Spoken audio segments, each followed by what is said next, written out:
Welcome to my YouTube channel, your channel of blessings. Ako si Sir D, ang inyong maestro, biyahero at kumpanyero. And this is Sir D Diary Season 3.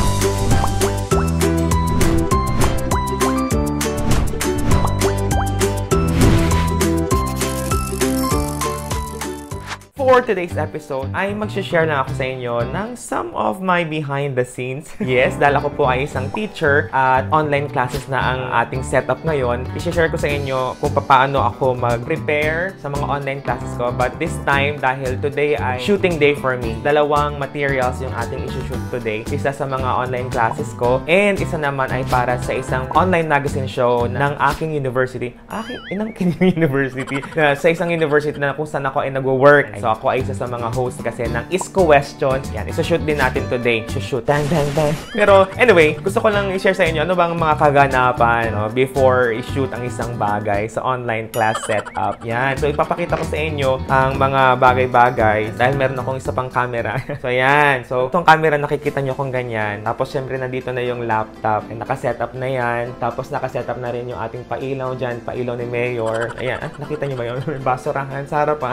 And tapos, yung mga skincare. Yes, may pa-skincare tayo. Makikita nyo, behind the scenes. Yan, syempre pa, okay, ang hindi kaayusang mga bagay-bagay. So, may ganyan. So, may electric fan dyan kapag medyo nainitan na tayo.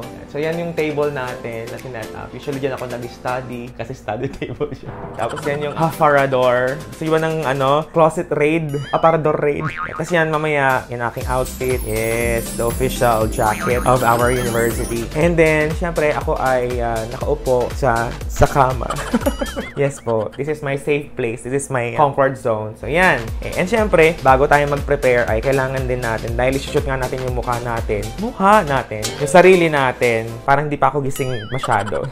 Usually, ito po yung mga ginagamit kong mga produkto. Yan. Nilalagay sa aking mukha bago mag-shoot. Yan. So, later on, ay ilalagay natin yan. O, malalaman nyo na kung ano mga ginagamit ni Sir D. And itong mga ginagamit kong ito ay typical or common na ginagamit ko ngayong online class na tayo. Yan. So, una-una syempre, Nivea Extra White Serum. Pagbabuti ng kilikili.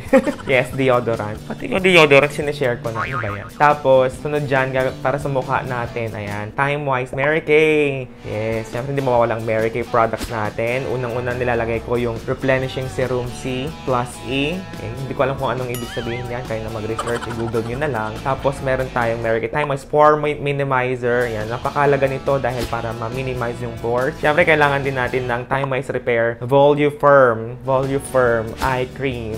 Ayan, pang ginagamit ko. Tapos, after nun, ay nilalagay ko na yung Voluform Day Cream Time Wise Repair. Puro Time Wise Repair. Parang kailangan talaga na ng repair yung aking mukha. Nakaka-relate din ba kayo nung nagkaroon ng pandemic dahil sa paglagay natin lagi o paggamit natin ng mask, ay nagkaroon na tayo ng mask ni. Ayan may mga bakas pa nga Ang daming mga bakas. Anyway, that's life. Kahit na hindi kailangan nang i-repair yung panglabas, ang mahalaga ay na-repair naman yung panloob. May pa ganun ba? So, sumunod doon, after nun ay yung Honey Glow Finisher. Ito, paborito ko to, Honey Glow Finisher SPF 35. Kailangan ng SPF kasi nga sa radiation ng laptop, tapos sa ilaw pa. So, kailangan natin ng pamprotekta. And then, after that ay yung Foundation Primer Sunscreen with SPF 15 ulit. Dami na SPF, no? Tapos, lalagyan ko na ng powder yung aking face with using this Mary Kay pressed powder. Tapos, sa lips naman, ewan ko ba, lakas maka-artista ng Lucas Papaw. So, mas malambot yung lips kapag gumamit tayo ng Lucas Papaw. After that, syempre, the Colorette. Yes, Colorette, my favorite. And my favorite shade is Maya. Yan, kasi hindi siya masyadong halata. I think, pang male talaga siya. Pwede siya sa mga male. Maya. Pambansang ibon. Maya. Ay, mali. Eagle yata, eagle. Okay? Tapos, after nun, by the way, yan. Dahil dito, lakas makatito nito. Meron akong produkto na laging ginagamit. Ito yon bago ako mag-shoot talaga para mas mawala yung stress. Kasi stress reliever ko din ito. Matagal ko na itong ginagamit. Golden Molecule. Hindi ko alam kung meron din gumagamit sa inyo ng Golden Molecule. The world's best and finest high-grade premium aromatic and therapeutic essential oils. Ito must-have yan. Golden Mint Molecule. Tapos ilalagay ko rin yung yung link nila kung gusto niyo bumili online. Ilalagay ko sa description box yung link ng Golden Mint Molecule. In-order ko lang to sa Instagram eh. So yun na yung mga produkto na ginagamit ko. Okay? Tapos after nun ay mag-shoot na. At syempre magbibihis muna. Tapos shooting day today. So eto na. Lalagyan na natin to. Magmamagic tayo. In 3, 2, 1... Tara! Oh, di ba? Parang wala namang pinagbago. So, tapos na tayo mag-prepare, no? And makikita natin na, yan, ready na ako. Nakapag-ayos na ako ng mukha. Sana all, maayos mukha. D. And then, syempre, tayo ay nakabihis na din. Usually, sa mga ganitong pagkakataon ay nag-semi-formal ako. Semi-formal. Bakit semi-formal? Dahil formal sa taas at informal sa baba. O, di ba? Naka-chanelas pa yan, o. Cha. O, diba? Semi-formal. Formal sa taas, hindi formal sa baba. Anyway, kasi nga half body lang naman yung. Ito lang naman yung makikita sa screen. O, pagbigyan nyo na. Parang kayo, hindi kayo ganun na. O, diba? I know you. Anyway, so yun nga, mag-prepare na tayo. At meron akong, una kong isushoot ay yung material ko para sa mga estudyante ko sa online class. Dahil ngayon ay medyo patapos na yung semester, so explain ko pa sa kanila at i-encourage ko pa sila or magbibigay ako ng mga tips kung paano nila gagawing powerful yung kanilang final output. At ang final output kasi nila sa akin ay e-portfolio. Yan. So kung gusto nyo malaman kung paano yung e-portfolio, you can comment down below kung gusto nyo malaman yun para i-upload ko din yung recorded material kung paano ba gawin ang e-portfolio. O yung mga teachers dyan, yan. Mag-share tayo ng mga kanya-kanya nating mga best practices. Nox, best practices daw. Anyway, ayun. Tapos later on, mamaya na lang yung is question. At bago ako mag-shoot actually, or before din ako mag-conduct ng online classes, ay may ginagawa pa ako isa. Okay? Una-una, syempre, sabi ko nga sa inyo yung Golden Molecule, tatry na natin. Basically, isang spray lang yan. Grabe, napaka-effective nito. Lalo na pag may mga panic attacks ako. Naku, isa rin to sa mga ginagawa ko. So, I thank the Lord for Golden Molecule. Talagang, this is pure herbal. Irarab mo lang siyang ganyan. Tapos, amuin mo lang. Yan, bango niya, grabe. Sana maamoy nyo din. Kaya yan, amoy nyo dali. O, diba? May oil. Ayan, essential oil talaga siya. Ang bango. Tapos, ito pa, is pang ginagawa ko ay nagvo-vocalizationism ako.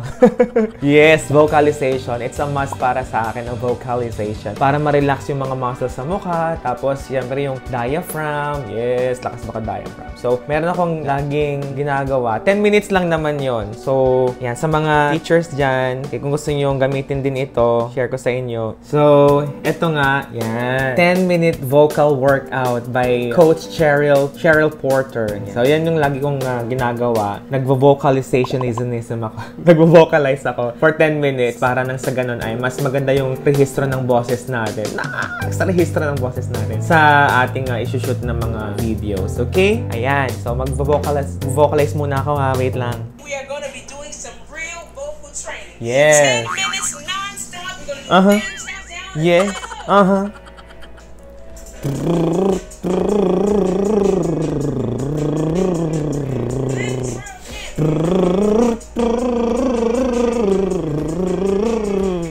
Wala ako. Natatawa ako. Mi mamo mu mi mamo mu. Yes, singer. Hey everybody, get on up and dance. Everybody, get on up and dance. Hey everybody, get on up and dance. Everybody, get on up and dance.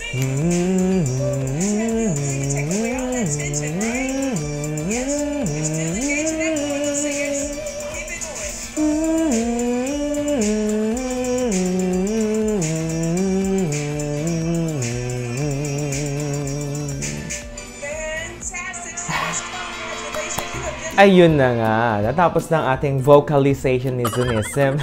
Vocalization. So, ready na tayo na mag-shoot ng ating online class. At gaya ng sinabi ko kanina, today ay shoot natin muna yung final output ng ating mga estudyante. At ito nga ay creating a powerful e-portfolio. Yan. So, yan na yung slides natin. So, there are 16 slides all in all. So, balikan ko kayo later. I-shoot ko lang ha. Yes. Hello.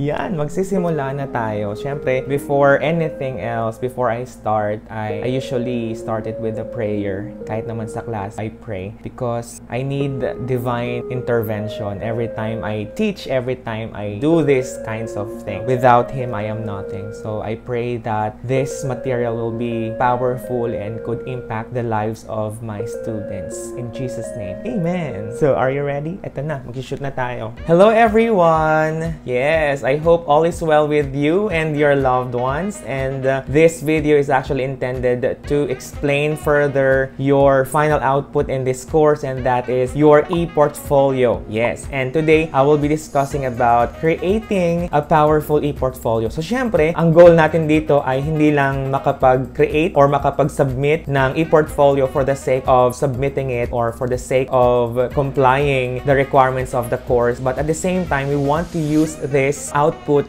as a way to create an impactful and powerful material, na kapag pinanood ito ng mga tao or ng audience natin, may makikreate na impact sa buhay nila, di ba? So, ayun, naniniwala nga kasi ako that a peaceful person is a powerful person. So, sana ay habang ginagawa ninyo ang e-portfolio ninyo, ay ma-enjoy ninyo every moment of it. Enjoy the journey and make sure that you create a portfolio that is powerful para magbigay tayo ng impact sa buhay ng iba, yung mga makakapanood ng inyong final output. Okay? So with that said, thank you so much and God bless. See you next time. Bye! Oh, di ba? Tapos na yung una. Yung una nating material. Mabilis lang naman. Siguro mga wala pang 20 minutes yon. But ang mangyayari nun ay, syempre si Zoom kasi pwedeng mag-record doon. So Zoom pala, by the way, ang ginagamit ko. And then after that ay i-upload ko na siya. After ma-convert yung meeting recording ay i-upload ko siya sa YouTube na unlisted. Tapos yung link isa-send ko sa mga estudyante sa group chat namin sa Facebook para yun na yung magiging reference nila. So usually yun yung ginagawa ko. So ngayon naman ay is question naman. So tingnan natin. Ito na, pakita ko lang sa inyo yung script naman. His script, so ay online magazine show or parang Q&A ng university namin. So makikita ninyo is question. So ayan po, Sir Dennis and si Miss Ellen yung kapartner ko. So nung nag-lockdown na, basically ang shooting na namin. Dati ay sa university kami nag-shoot. So dahil nga nag-pandemic, work from home na. So ganito na lang siya. I-video na lang namin yung sarili namin. Tapos yan, isa-send namin sa producer, segment producer, tapos sila na bahalang mag-edit. Medyo mag-rest lang muna tayo ng ng 5 minutes siguro or 10 minutes. Tapos gawa na ulit tayo. Mag-video na ulit tayo. Yan! Pangalawang material na soon, later. 5 minutes later. Kasi nga, i-review ko muna siya. Siyempre, basahin ko ng basahin yung script para one take lang. Hindi, by the way, ano pala siya? Ang ginagawa namin pag nagtitake kami ay isang take tapos laging merong safe shot para bahala na si editor o si producer kung ano yung mga pipiliin niya mga material o pipiliin niya mga clips doon sa video sinut namin. Ha? Ano daw? Okay ka lang, di? Ayun! Hello, so this is the first video. 3, 2, 1, action! Hi schoolmates! Kumusta kayo? Tama ka dyan, Ellen. Kaya samahan nyo kami para sa isang pinaka-espesyal na episode at aming sasagutin ang mga katanungang bumabagabag at gumugulo sa isipan ng scholar ng bayan. Ito ang Isko Question! Okay, done with the first take. Thank you, Lord. So ngayon naman ay gagawin na natin yung safe shot. Sa isa lang, isang video na lang yon ang isasend ko. I-upload ko din ito mamaya sa YouTube. Tapos isasend ko yung link doon sa aming editor or sa producer po namin. Diba? Today is shooting day. Sa patuloy na pag-unlad ng teknolohiya, naging posible ang digital archiving na mas magpapatagal ng buhay ng mga mahalagang dokumento. Sa tulong ng ganitong uri ng archive, maaari ding mas mapalawak ang access dito sa pamamagitan ng online platforms at iba pang kaagapay na teknolohiya. At para sa ating pinakahuling katanungan, ano ba ang magiging bahagi ng PUP sa PHDH? Tama ka dyan, Miss Ellen. Pag natapos na ang proyektong ito, magsisilbing primary access point ng Digital Archive ang ating Ninoy Aquino Library and Learning Resources Center or NALLRC. At syempre pa, hanggang sa susunod nating pagkikita, aming sasagutin ang mga katanungang bumabagabag at gumugulo sa isipan ng mga scholar ng bayan. Ito ang Isko Question. And cut. The recording has stopped. Ayun, the recording has stopped. Yay! Tapos na ulit ang pag-shoot natin ng material na ito. At grabe no, nakakapagod din pala siya. Medyo napagod ang lolo mo. Anyway, grabe no yung dinulot ng pandemyang ito. Ang daming mga pagbabago sa klase, sa trabaho and all. Pero minsan napapaisip tayo, kailan kaya ulit babalik yung old normal? Or babalik pa ba sa old normal? Pero siguro ang gusto ko lang i-share sa inyo ay we can enjoy the moment. Enjoy every moment of our lives, and kung kahit na wala pa tayong face-to-face, ay enjoy natin yung benefit ng technology na mayroon tayo. Lagi nating tatandaan na lahat naman ng bagay ay nagkakalakip-lakip para sa ikabubuti natin.